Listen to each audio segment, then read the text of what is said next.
Hey everyone, my name is Dr. Kaylin Anderson and welcome back to my channel, Pouring Into Properties, where we talk about all things real estate investing. In this video, I want to talk about seller financing. Dun, da, da, da. Some think it is a myth or a legend. Others know it and get excited over it. I have this big smile on my face because it is an amazing opportunity in real estate whenever you hear the word seller finance. So I want to share how that works, what that looks like, how I personally use seller finance in our business, and how it can work for you too. All right, so let's get into it. So what is seller finance? Seller finance is when you have a potential property or an investor in general that you're either talking with or a property that you're looking at, and that investor or the owner of that property owns 100% or a majority of the equity stake in that property. Meaning if they own it outright, they don't have a mortgage against it with the bank, or if they've had the mortgage for a very long time, they have a very minimal mortgage where they have the bulk of the equity within, themselves within the property. Okay. So now they have that advantage. Well, they may be older, they may have different circumstances, they may want some money back, they may not want a ton of money at once. Another reason that someone might be motivated to offer a seller financing because they may have a decent income already, or they may be living on a fixed income and they don't want to show that they made too much more in any given year. They want to space that income out over quite a few years. So that would be another thing why someone would want to seller finance. So let me share with you my example, our first seller finance that we ever did. Okay.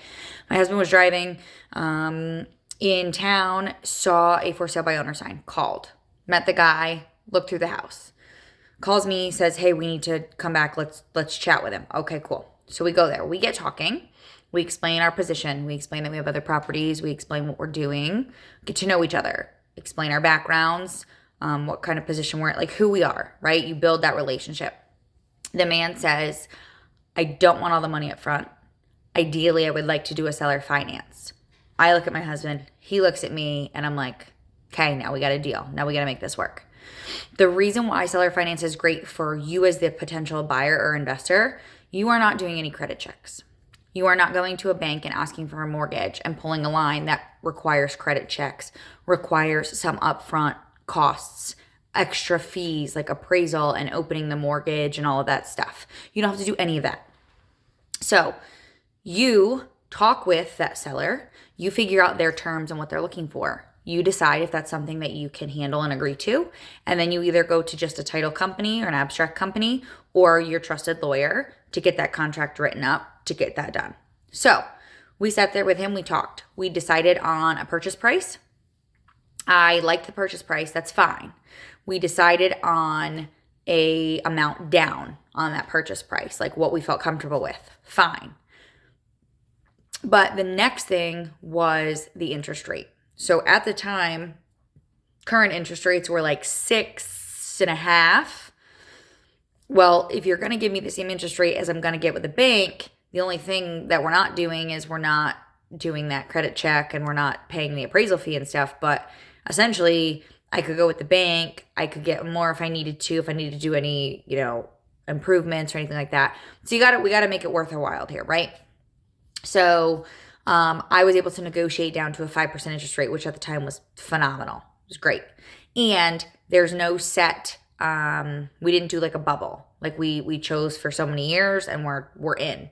Whereas in our commercial lending for our business, you have a certain arm that they call it, or a bubble. So with the first property we ever had, our duplex, it's on a 5-year. So every 5 years, whatever the interest rate is at that time period, it will adjust to that interest rate plus 0.75 of a percentage point. So 5 years ago, I got myself a 4% interest rate. I'm 3 years in. I have 2 more years that I have to keep watching the market and see where we are, continue paying down that house to make sure those numbers realign. Because if we're in today's interest rates where we're just shy of 8%, now my interest has doubled on the same property that I already have. And that's going to considerably cut into my cash flow per month on that property, even with having it fully rented. So it's something that you need to think about and be aware of. So we talked with the seller. We agreed to his price point. We agreed to a certain amount down. We agreed to that fixed interest rate. we're in. On paper, when you go to sign for a line of credit for something else or apply for another mortgage or whatever, the bank doesn't know that I own that house. It's not held against me. It's an agreement between me and that seller. All things are done. In some states, you don't have to do the transfer tax right away. In some states, the previous owner would still like have their name on it.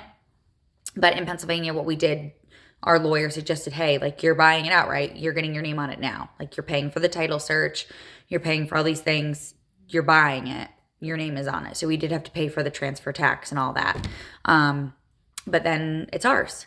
So fast forward to, we've had it almost a year and a half.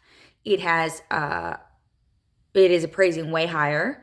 We've done a lot of improvements. We're continuing to do improvements. And now we're looking at taking that property, and one of our current tenants who's looking for her own home is very much interested in purchasing the home.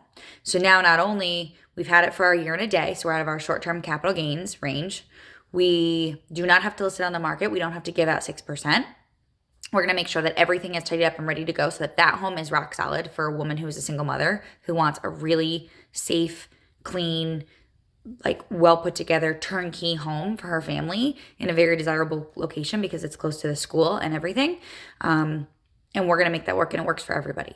So looking for seller finance is huge. Another example of this, okay, we did a deal where I was purchasing a trailer park. So the trailer park I was purchasing, the bank can always lend you up to 80% of the price. You need to have 20% equity into that, meaning that if you need the full amount, they'll tell you what 80 is. They'll do that. You have to come to the table with 20. Okay. Well, I wanted to make that work.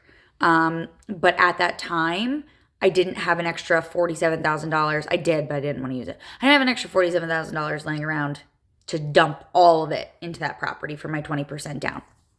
So I thought about it for a minute, and a little thing in the back of my brain says, you don't have a money problem. You have a creativity problem. That has stuck with me forever. I heard that somewhere. You don't have a money problem. You have a creativity problem. Think outside the box. The one thing that you need to know is when you start to meet people who have decent sums of money, who have done very well in life, who are entrepreneurs or own their own businesses, seller finance does not scare them. Seller finance is phenomenal. Because here's the thing. If I defaulted on my payments in a seller finance situation, that owner gets their house back. So not only have I been making payments with interest and I gave them a chunk of money down, they get to take that property back and they get to sell it again. Or they can re-rent it out, or they can do whatever they want with it. So it's not like it's going back to a bank, it's going back to that seller. So that's another reason why a seller finance situation would work very well for someone. So back to our trailer park deal. We got our price, right? The bank told me, okay, they'll give me this much amount. They'll give me the 80%. Here's what I'm going to have to come up with by the time it's all said and done. I talked to my seller and I said, hey, are you in a position in any way that you would consider holding my 20%? I will give you, I think I negotiated 5.5% for them. I said, I'll give you 5.5% interest and I'll amortizing meaning the years of those interest, those payments. So I'll amortize that money out for 8 years. Your payment each month would be so many hundreds of dollars. Would you consider that? Now, here's why they would consider. The property that they were selling me, they only paid X amount of dollars for it. Then they had it for 2 years, or it might have been more than that. They had it. Then they wanted X amount more for it that I'm willing to give them. So not only during that time were they paying that property down or off, I don't know how they paid for it or what they did there.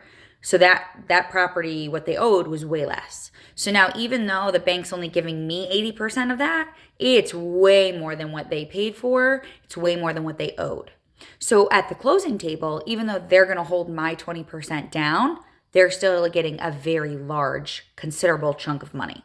So they still walk away with a giant chunk of money, and now they're getting interest on their money. So I literally said to them, name your price. We don't need real estate agents. We don't have to pay out 6%.